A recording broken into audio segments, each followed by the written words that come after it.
नमस्कार दोस्तों। तो स्वागत है आपका इजी टू लर्न में। तो दोस्तों इस लेक्चर में मैं आपके साथ सॉल्व करने वाला हूँ एक और प्रॉब्लम जो कि सर्किट एनालिसिस के ऊपर ही बेस है। चलिए तो फिर दोस्तों देखते हैं उस प्रॉब्लम को और अच्छे से समझकर उस प्रॉब्लम को सॉल्व करने की कोशिश करते हैं।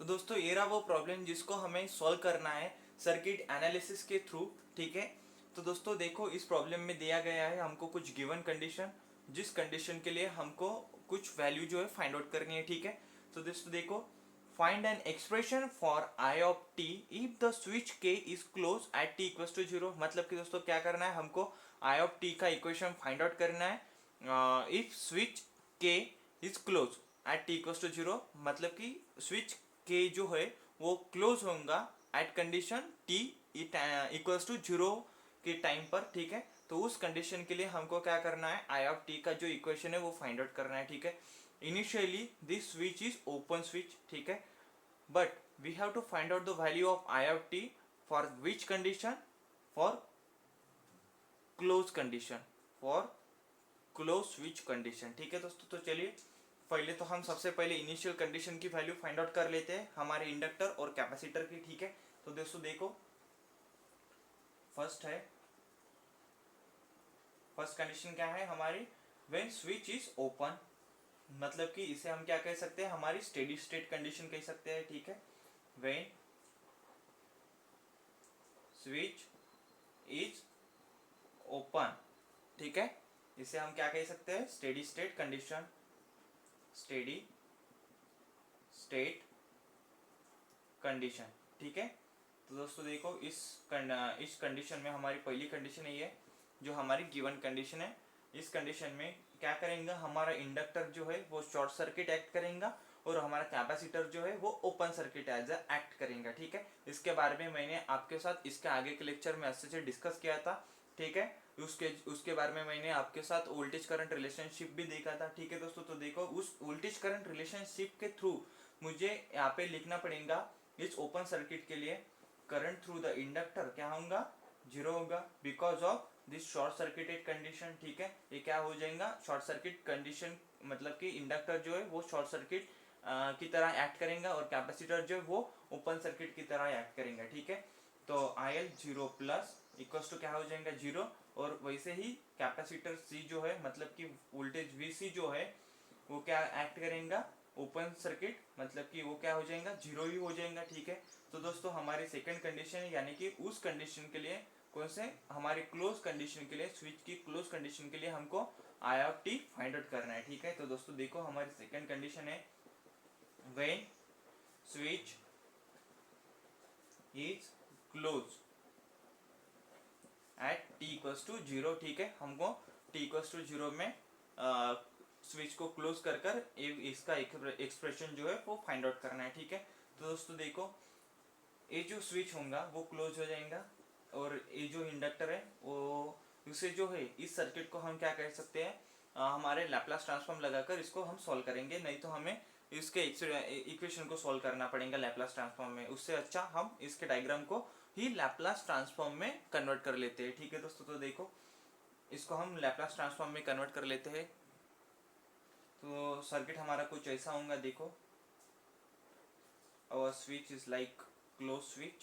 ठीक है, this is our resistor and this is inductor and this is capacitor, C is connected over there and this is voltage। ठीक है दोस्तों, तो ये हो गया हमारा के स्विच। ठीक है,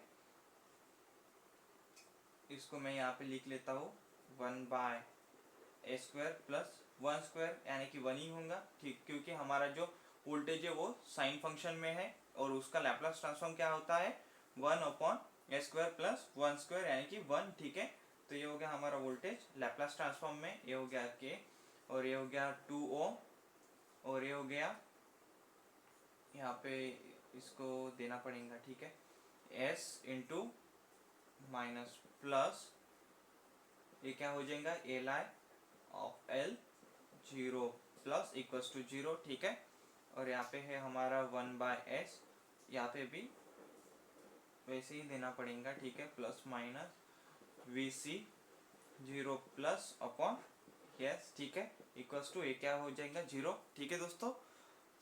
तो दोस्तों देखो हमें क्या करना है, इसमें ये एक लूप है, इसको मैं करंट आई ऑफ एस दे देता हूँ, ठीक है। हमको मेश एनालिसिस के थ्रू इसका जो इक्वेशन है वो फाइंड आउट करना है, ठीक है दोस्तों, इस आई ऑफ एस के लिए। तो देखो इक्वेशन कुछ ऐसे आएगा, 1/a² + 1 equals to 2 + s + 1/s into I of S, ठीक है दोस्तों, ऐसा इक्वेशन होगा। तो देखो इसको हम सिंप्लीफाई कर लेते हैं, 1/a² + 1, ठीक है, इक्वल्स टू क्या आएगा, a² + 2s + 1/s into I of S होगा दोस्तों, ठीक है। अब इस आई ऑफ एस को हम यहाँ पे लेकर आएंगे, ठीक है। अगर इस आई ऑफ एस को इधर लेकर आएंगे तो क्या मिलेगा हमको, s/a² + 1/a² + 2s + 1 मिलेंगे दोस्तों, ऐसी कुछ वैल्यू मिलेंगी हमको, ठीक है। तो देखो इसको और अच्छे से सॉल्व कर लेते हैं दोस्तों, देखो ताकि हमको पार्शियल फ्रैक्शन लगाने में थोड़ी आसानी हो, ठीक है दोस्तों, क्योंकि ये जो हमें सॉल्व करना है वो किससे सॉल्व करना है, पार्शियल फ्रैक्शन मेथड से ही सॉल्व करना है। तो पार्शियल फ्रैक्शन मेथड सॉल्व लगानी है तो उसके लिए हमको थोड़ा इक्वेशन जो है अच्छे कंडीशन में लाना पड़ेगा, ताकि हमको पार्शियल फ्रैक्शन मेथड अप्लाई करने में कोई दिक्कत ना हो, ठीक है दोस्तों। तो देखो इक्वल्स टू क्या हो जाएगा, s/a² + 1 into s+1 whole square होगा, s+1 होल स्क्वायर, ठीक है, a² + 2s + 1, ठीक है, मतलब कि s+1 होल स्क्वायर, ठीक है दोस्तों। तो अब देखो by partial fraction method, partial fraction method के थ्रू हम ऐसे लिख सकते हैं, देखो दोस्तों, आई ऑफ एस इक्वल्स टू, ये जो फंक्शन है हमारा क्या बोलते हैं, रिपीटेड फंक्शन है, ठीक है, और ये भी रिपीटेड फंक्शन है इस फंक्शन के लिए, ठीक है, a² के लिए। तो देखो इसको मैं ऐसे लिख सकता हूँ, देखो as + b/a² + 1 ऐसे लिख सकता हूँ, ठीक है, प्लस c अपॉन हमारा रिपीटेड फंक्शन है s+1 + d/s+1 होल स्क्वायर, ठीक है। तो दोस्तों देखो इसको सॉल्व करते हैं अच्छे से। तो दोस्तों इस इक्वेशन के थ्रू हमको क्या करना है, आई ऑफ एस की वैल्यू फाइंड आउट करनी है, फिर इसको इनवर्स लैप्लास ट्रांसफॉर्म लगाकर हमको आई ऑफ टी की वैल्यू फाइंड आउट करनी है, ठीक है दोस्तों। तो उससे पहले हमको क्या करना पड़ेगा, इस इक्वेशन को अच्छे से सिंप्लीफाई करना पड़ेगा, ठीक है। तो चलिए इसको अच्छे से सिंप्लीफाई करते हैं। तो देखो दोस्तों कुछ ऐसा होगा, आई ऑफ एस इक्वल्स टू क्या होगा दोस्तों, देखो I of S equals to होगा as + b into a² + 2s + 1, ये कहाँ से आया दोस्तों, a² + 1 इंटू s+1 टर्म से, ठीक है। तो दोस्तों ये हो गया, सॉरी दोस्तों वो वहाँ से नहीं आया, वो आया हमारा इस इक्वेशन से, मतलब कि ए वाला जो इक्वेशन है वो यहाँ पे मल्टीप्लाई हो गया, ठीक है दोस्तों, a² + 2s + 1 से, ठीक है, प्लस c इंटू क्या हो जाएगा, s³ + a² + s+1, ये आया दोस्तों हमारा a² + 1 इंटू s+1 की टर्म से, ठीक है, a² + 1 की टर्म से, ठीक है दोस्तों। तो अब हम क्या करेंगे, d के लिए देखेंगे, d इंटू a² + 1, ठीक है, d equals to a² + 1 upon होगा a² + 1 into s+1 whole square होगा दोस्तों। हमने क्या किया, इस टर्म के लिए हमने ये दोनों टर्म ये मल्टीप्लाई कर लिए, ठीक है, और इसके लिए हमने क्या किया, ए वाली और ए वाली टर्म मल्टीप्लाई कर ली, और इसके लिए ए वाली टर्म मल्टीप्लाई कर ली, ठीक है दोस्तों। और डिनोमिनेटर में हमने इसका जो इक्विवेलेंट है यानी कि a² + 1 into s+1 whole square ले लिया, ठीक है दोस्तों। चलिए इसको और अच्छे से सॉल्व करते हैं।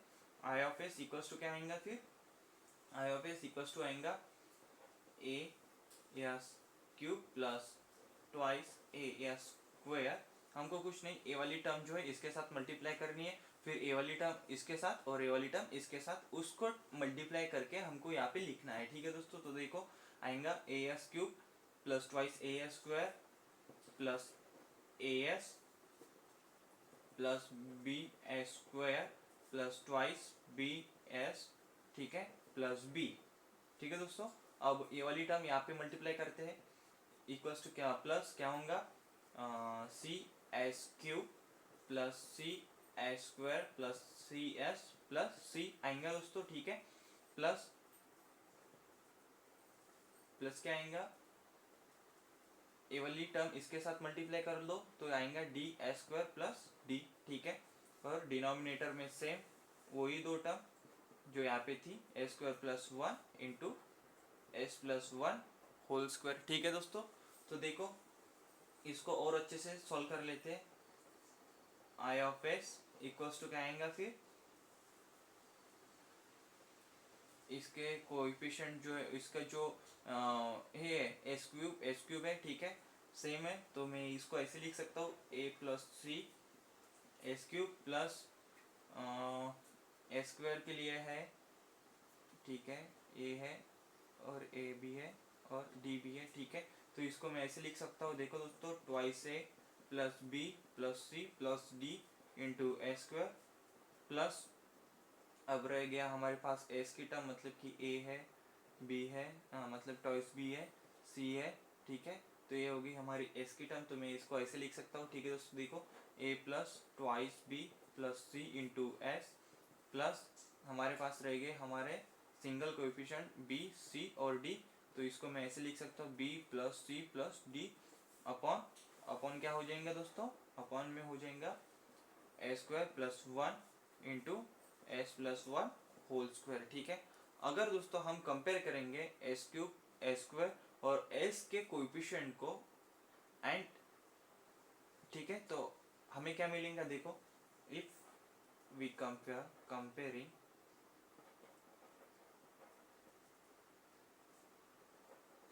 the coefficient of किसके, एस क्यूब एस स्क्वायर और एस के, ठीक है, एंड कांस्टेंट, तो हमें क्या मिलेगा दोस्तों, देखो तो हमें मिलेगा A plus C equals to 0, ठीक है, और twice A plus B plus C plus D equals to 0, ठीक है, और हमें मिलेगा A plus twice B plus C equals to 1, ठीक है, और फोर्थ है हमारा B plus C plus D equals to 0। ठीक है, ठीक है दोस्तों, ऐसा इक्वेशन मिलेगा दोस्तों, ऐसे इक्वेशन मिलेंगे हमको if we compare the coefficient of S cube S square S to the power 1 and its constant. ठीक है, so guys, after solving that equation we find out the values of a b c और d like that। देखो a equals to c equals to 0, ठीक है दोस्तों, b equals to 1/2 और d equals to -1/2। ठीक है, अगर हम इस इक्वेशन को सॉल्व करते हैं तो हमें कुछ ऐसी वैल्यू मिलती है। ठीक है, अब हम क्या करेंगे, इस वैल्यूज को हमारे इस इक्वेशन में पुटअप करके हमारे इस आई एस की वैल्यू जो है, एक्सप्रेशन जो है वो फाइंड आउट करते हैं। ठीक है दोस्तों, तो चलिए इसको हम अच्छे से सॉल्व करते हैं।